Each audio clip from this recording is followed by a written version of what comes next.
لانه ما يقدرش يوصل بكري، وهذا الشيء علاش انا هنايا باش نبريزونتي الوالد وكيعتذر منكم كاملين.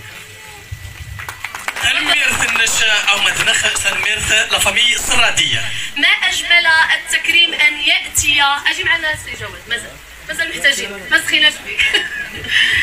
جميل ان ياتي التكريم من محبي الفن، ليس من مؤسسه ديال الدوله او لا جمعيه، بل من عاشقه للكلمه، من انسانه تعشق الشعر الامازيغي، تربت على الكلمه النظيفه منذ صباها ومنذ طفولتها وهي تستمع للشاعر دريس السرادي.